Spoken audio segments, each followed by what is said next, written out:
Hello. Today I'm going to be discussing the French Wars of Religion, a series of religious sectarian conflicts that took place during the reign of the French monarchy between the years 1562 and 1598. This series of conflicts doesn't truly get resolved with a total victory on either side until 1629. Chiefly, I'm looking at how Catholics in particular remember this series of conflicts. In what way do they remember it as a unique religious struggle? And what do they remember it as a national struggle for the identity of France and how that plays the contrast from a more out exterior threat that the Protestant Reformation posed on French society, culture, and tradition? So, particularly, I want to see as a result of the brutality, the scale, the violence of the French Wars of Religion, how Catholics choose to remember it, either during, in royal decrees and laws that they passed, how that tried to shape the memory or control the narrative of how this war played out. And also to see in commemoration, in thought, or in other art pieces of how this war is remembered, particularly by Catholics. I want to argue that Catholics frame this war as a necessary conflict, as a struggle for a uniquely Catholic and uniquely French way of life to survive the chaos of the Reformation. A lot of emphasis is placed in in this memory, in the Catholic memory of these events, on the tradition and elements of the particularly Catholic Christian faith that was called into question by Protestants. It's in a way of remembering the conflicts as needed to be fought to save the church, to save France, and to save particularly Catholic France. So, a bit on the background of the wars.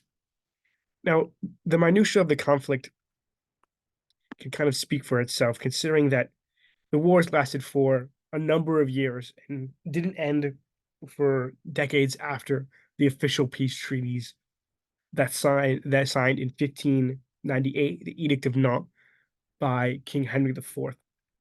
So this is a war between two competing factions that can never really control each other and can never really truly defeat the enemy.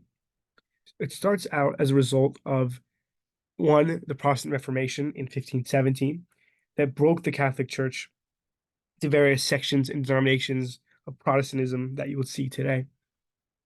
And the reason why the Protestants in France were seen as a particular threat and not just a kind of annoying intrusion of a series of events that had taken place in Germany or in England and other places in the world, because these are no ordinary Lutherans or more milquetoast Protestants. The Huguenots, as they're called, are a sect of French Calvinists. Now, the flirtations with religious war in France had happened before this. The Albigensianism heresy, or the Cathars, as they're also called, whereas a series of conflicts that took place before the Reformation, where a heretical sect of Catholics were put down by force after a series of nobles came and put down a heretical army in the south of France. And the reason why the Huguenots, these French Calvinists, are particularly seen as dangerous and subversive to the Catholic order is because the Calvinist doctrines, particularly the ones of double predestination and the salvation of the saints, are particularly erroneous to the Catholic hierarchy and Catholic tradition because one, they reject the universality of the church. Catholic historian, the Englishman Hilaire Belloc, makes a comparison that the Reformation doesn't truly get the vitality and the violence behind it until Calvin, John Calvin, that is, comes up with these doctrines that are supposedly based on the works of Saint Augustine that deny the real presence of Jesus Christ in the Eucharist, that subvert, as I mentioned before, the universality of the church, saying that some people are predetermined to go to heaven and they will stay saved and stay holy through their lives and through their faith. And some are destined and predestined by God Himself to go to hell.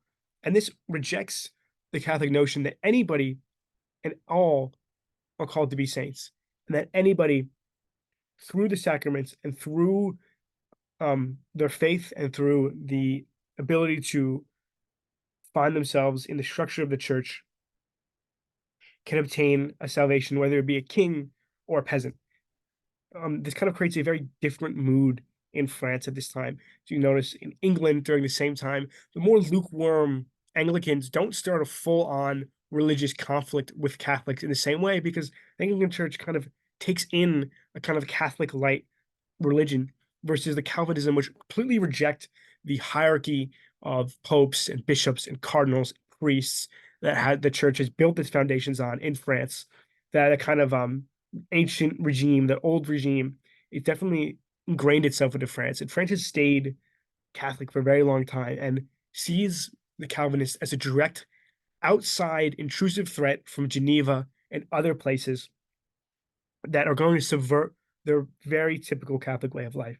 So in 1562, a argument over the real presence of Jesus Christ in the Eucharist between Catholics and these Calvinists, these Huguenots, starts a riot that originally kind of is more around economic terms than anything religious.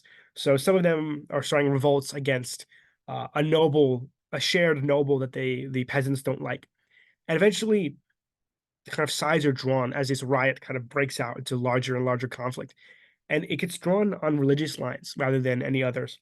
So you have a series of Huguenot and Catholic nobles rising up to kind of fight back the other side and raise armies to go against each other. As you can see, the death toll here is on the screen. Obviously, there's a lot more Catholics and a lot less Protestants, which makes each Protestant death much more costly to the war effort and the war dead. And so there's a series of about 8 conflicts between 1562 and 1598, and a number of them end with false or at least temporary treaties. So examples of these are the Edict of Ambrose, passed in 1563, which ends the first series, and later down the line, the Edict of Saint Germain in 1570 also gives a temporary truce between sides, where no side can really overpower the other. They're kind of matched in forces and in resources. Finally, kind of a breakdown after that Edict of Saint-Germain, the violence peaks during a time known as the St. Bartholomew's Day Massacre. We'll get more into that event later, but a series of assassinations carried out by Catholics against Huguenot leaders echoes into mass violence, and a massacre in Paris, which kills about 3,000 people. That riot then spreads throughout France, claiming it probably around 5,000 total, or more than that, lives from Huguenots' lives by the Catholics. Eventually, as the wars continue to fight on, different alliance change happens. Example would be the Catholic League, which is a series of French nobility that are Catholic and trying to fight against the Protestant or Calvinist side. Finally, after the series of assassinations, attempts on the St. Bartholomew's Day Massacre, eventually one Huguenot kind of comes above the rest. That's Henry of Navarre, who later become the king of France after laying siege to Paris, capturing the city, and becoming Henry IV after the previous king, King Henry III, was assassinated by Catholic radicals who deemed he wasn't doing enough to stop the Protestant intrusion and threat to their culture. Eventually, Henry IV will convert to Catholicism, and his merits of his conversion are up for debate. But obviously, Henry IV is a man who has killed a lot of people for his faith and doesn't seem someone who is so fickly going to change faith. This man cares a lot about it. And it seems, as we'll see in later sources, that he does at least present himself to be a genuine and true conversion. He is later also assassinated by Catholic radicals who also think he is being too lenient on the Calvinist forces inside of France. The later king, Louis XIII, decides for a series of wars to unite France in 1628 to 1629, sieges the final city of City La Roche, under that was still under Huguenot rule, and under that, after sieging that city and winning, claims an almost total victory against the Calvinists um, in France. The Huguenots never become a true military force, and Protestants never really recover from this siege. They don't ever become a political or military force again until after the French Revolution, much later down the line. And I want to make something very clear about these wars, that these are kind of on the brink of modern war uh, fighting and brutality. There's still castle sieges and the classic things you see in medieval and late medieval warfare. But also there's guns, there's modern siege tactics. You see the beginning of very large troop movements come into play here. Um, we'll talk a little bit later about this man, but forced um, firsthand accounts of it kind of comment on the war brutality and how trickery and cruelty seem common in this age. So I want to talk about how do Catholics remember this, how they distinctly remember it. And I want to argue once again that Catholics see this war as one that needed to be fought to protect their way of life. If it wasn't going to be fought, this intrusion that the Reformation caused would kind of eat away at the moral, political, and social order of the Catholic Church that provided a sense of like regional and civic pride of French being a Catholic and very old Catholic nation. But also, if the church is subverted by a threat such as the Huguenots, that means the very way of life, the stability, the order that the church has provided, the charity and the essence on the human person and human dignity that the Catholic Church has long promoted would have been eroded away by this threat. So it needed to be quelled. So I want to take a look at someone with the Catholic elites and the top people that are making decisions at the time thought about that war and how it influenced how Catholics would remember it, because these are the intellectual and political elite at the time. The first person I want to introduce is a man named Michel de Montaigne, or Michel de Montaigne, well, we refer to him as. He's a French Counter-Reformation philosopher and thinker. He's famous for his book, The Essays, or Les Essays, which is the French word for attempt, where he popularizes the form of essay writing.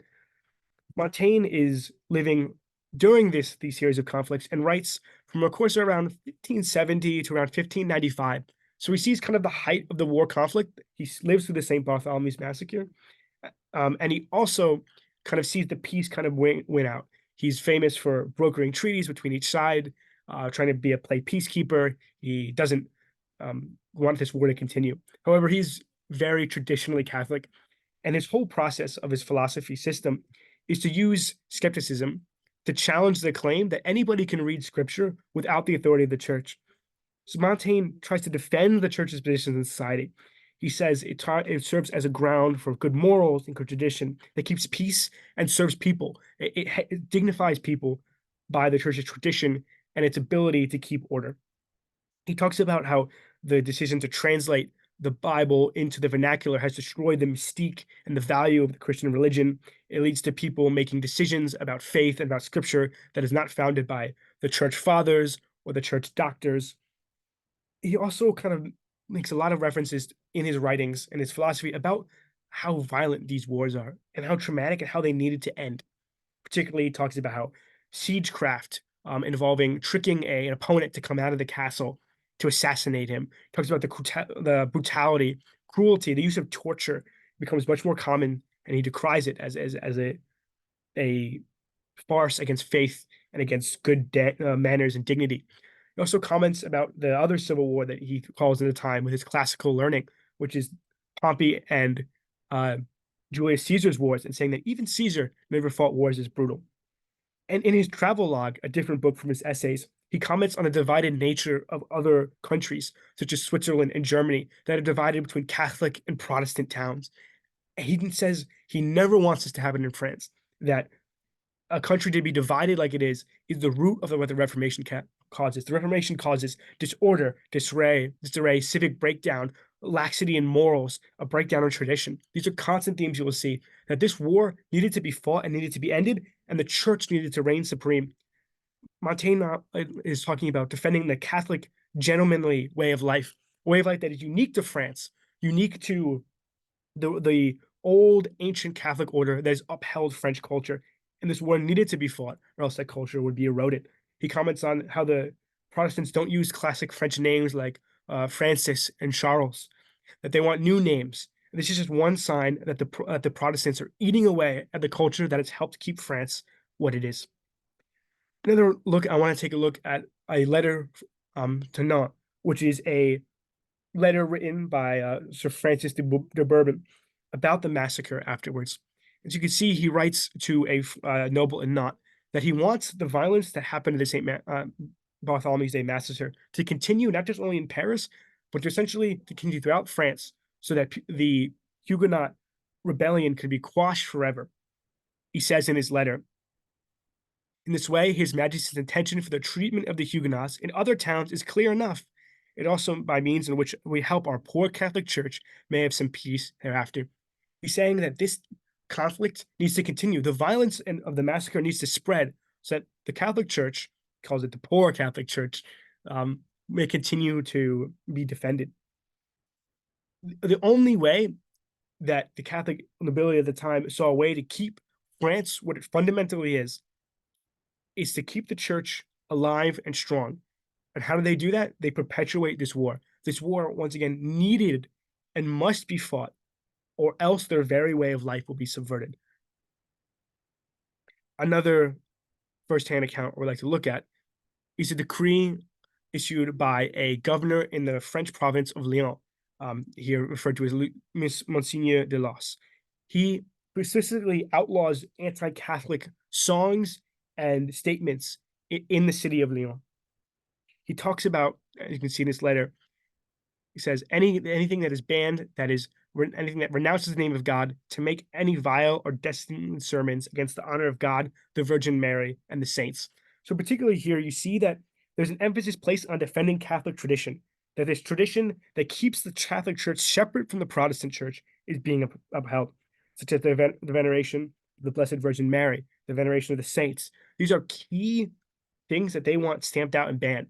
One, it's showing that the Catholic Church is a unique tradition. It is not just Christian culture. It is distinctly Catholic culture that needs to be defended by harsh decrees, by making anything that goes against the tradition illegal. They essentially say that the Huguenots need to be stamped out entirely, or else our very tradition, our way of life, the way of life that we have practiced forever, the veneration of the Virgin Mary and the saints being an ancient Catholic tradition, an ancient Christian practice that goes back to the scripture itself, so that these traditions need to be defended and this war needs to be continued. Another letter from this time is one that Henry IV, the king who converted, the one who kind of ended and issues the Edict of Nantes in 1598. So the Edict of Nantes gives some toleration, though not freedom, for Protestants to practice. He converts, and in many ways, he converts himself, purports himself to be like Clovis, the ancient pagan monarch who converted to Catholicism. He says in this letter to Parliament about enforcing his edict, the Edict of Nantes, when it claims it, he says this: allege not unto me the Catholic religion. I'll have it better than you. I am more Catholic than you. I am the eldest son of the church. You may do enough. I shall know what every one of you say. Saying that not only is he a convert, but he is the convert. He is like Clovis. He is the most Catholic in the region. He says he's the eldest son of the church. Later on in this letter, he ends it by saying, I am now king and speak like a king. I will be obeyed. Henry IV intertwines the stability of a strong monarch with the church itself, kind of saying to the parliament that needs to pass his edict, saying that he's not being soft on Protestants. No. He's being harsh on them because he is the only person who is Catholic enough to understand the need to bring order out of a savage time. Like Clovis, he's going to bring the church, who is fledgling and weak, into a new glory and a new age where it will subdue the savagery and the violence of the time. Essentially saying these wars are fought, and he is the best warrior and the best Catholic because he is willing to do what is difficult and lead the church into an age where it can flourish.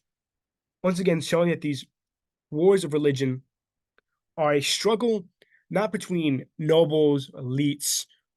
It is a struggle for the very soul of France to be saved and kept Catholic and kept how it is. Some of these I also want to look at are depictions of Henry IV, which are very interesting how he's depicted. So the first stuff is by an unknown artist painted around 1600, where Henry IV is depicted as Hercules, slaying, actually, funny enough, the Catholic League, which is the Hydra at his feet. So some of it is invoking power and shows how Henry IV is a man, a king, and a very Catholic king who's willing to return to classical means of power to restore order. And here, Hercules and the Christianity of the king are juxtaposed against each other. Both Hercules and the church are ancient figures that go back to before the Reformation. In some way, this painting is hinting that the old world, whether that be Hercules or the Catholic Church, is beating out against enemies both old and new, whether that be the Catholic League, depicted as a Hydra here, who are Catholic hanger honors who can't accept the conversion of a king, who can't accept that the church um, will come out of this different than before, but also that Henry IV is a king who is willing to look back at the roots of the church, which is some ways coming out of this pagan age, and subdue the savagery of the time. That strong leaders and strong warriors are needed to keep the church Catholic and free from oppression. Secondly, we have a stone carving here displayed on for the Battle of Ivry and the surrender of Mont by depicted here in 1600 by the painter that was in the court of Henry IV. And here we also see the classical imagery yet again. We see Henry IV on a horse, a classical sign. We see the castle in the background, showing that um, it's not completely ancient, but it is old. We see an angel or a kind of more pagan deity over the horse, the head of the horse. You see him dressed in very classical clothing. This does not look like um, late medieval France. And here we see victory, showing the flourishes of Rome yet again. That Henry IV is bringing the church back to its roots. So the church is rooted in its Roman Catholicism and the fact that it is a vestige of old stability. Like Rome was once a symbol of power, prestige, human flourishing, and of safety and stability in the world. So too it is the Catholic Church as it takes on its ability to govern the people effectively. And like Henry IV, who will govern people, he will bring back here is seeing a sense that Henry IV will bring back an old style of king, an ancient style of king, like I mentioned before, like Clovis, like Roman emperors, who will come back and fight for the church, like Constantine, who will take the church, protect it from enemies outside that are pagan, that are savage, that are heretical. Once again, showing the war as a valiant victory of Catholicism and the old Catholic elite over newfound enemies. A similar in this painting titled "The Triumph of Henry IV" by Peter Paul Rubens, who is a Catholic Flemish artist, who depicts once again Henry IV in classical stripes.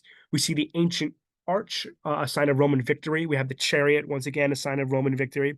We have the more pagan angels in the background over the head of Henry IV, giving him a crown of laurels. So, and again, another sign of old school Catholic victory. Once again, the church is juxtaposed with Rome. The glory and splendor of Rome, which the church, the Roman Catholic Church represents, is coming back. We've won this war. We have a sign of victory. And Catholics can celebrate the fact that a man like Henry IV had what it was willing to take, was willing to make sacrifices and hard fought victories so that the church can go back to its roots. Once again, the tradition of the churches.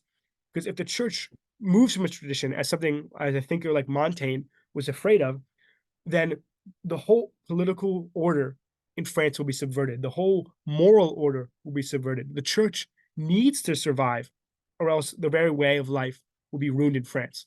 And thankfully, as depicted in this painting, a victorious Henry IV will bring back the old style of stability and rule, the rule not seen since Rome.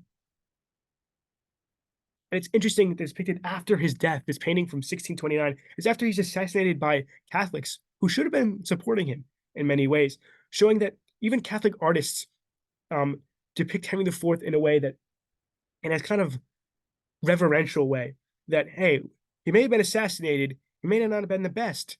What he was willing to do was necessary to keep the church alive and thriving in an age when it's threatened from outside. The final painting is the Triumph of Mars, which is painted during the wars going himself. And you see the Roman god of Mars, the god of war, with signs of destruction and famish in his wake. A town is being put to the sword in the background. There's a sense in this painting that Mars, as a sense of old school paganism, is trying to destroy Catholic society. In many ways, I read this painting to be Protestantism, a heretical sect, coming back and enforcing a pagan society that rejected the church like pagans once did. The Protestants now rejecting the church is a plot to destroy France from within, an ancient evil coming back to destroy the church. And once again, the war here is painting as savage and brutal. This is in contrast to a Huguenot on St. Bartholomew's Day, painted much after the events of the war by a non Catholic and Anglican artist. Here, the English artist depicts the tragedy of the war.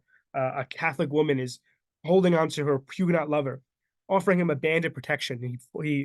As he kind of pulls it off, showing that he's willing to stand up for his beliefs. Here, in some ways, the Anglican artist is drawing sympathy more for the Huguenot, the Protestant who's willing to die for his beliefs. Here, you see a sense of tragedy about the war. The war shouldn't have been fought. An Protestant and a Catholic love each other. Why would this horrible war happen if the people are so well connected? Love can still bloom between enemies. The war shouldn't have been fought. Compared to the Catholic imagery, is a sense of tragedy that this war could have been avoided. The Catholic memory, however, is so different because they're fighting for what they see as a uniquely French and uniquely Catholic culture. The idea that this war needed to be fought because if the Protestants were allowed to continue, no matter what anybody thinks, the very French way of life that they had fought thousands of years to move back from pagan savagery into Catholic glory would have been subverted, and the whole way of life would have gone under. Even later thinkers that are Catholic, to a certain degree, someone like Rene Descartes has been long maligned by the church.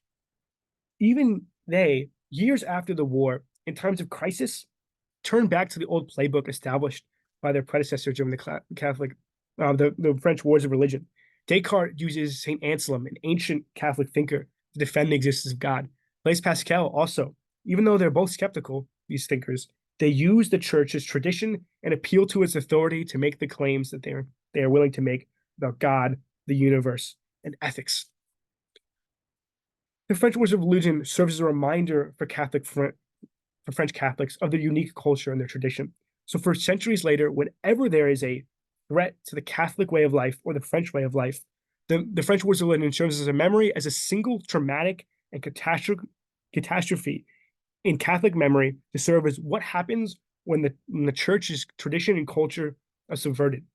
Throughout this, we see references to the ancient Catholic traditions that need to be defended, whether it be the monarchy in France, which is bound with the power of the Catholic Church, the sacramental life of the church, whether that be defending veneration of the saints or the Blessed Virgin Mary.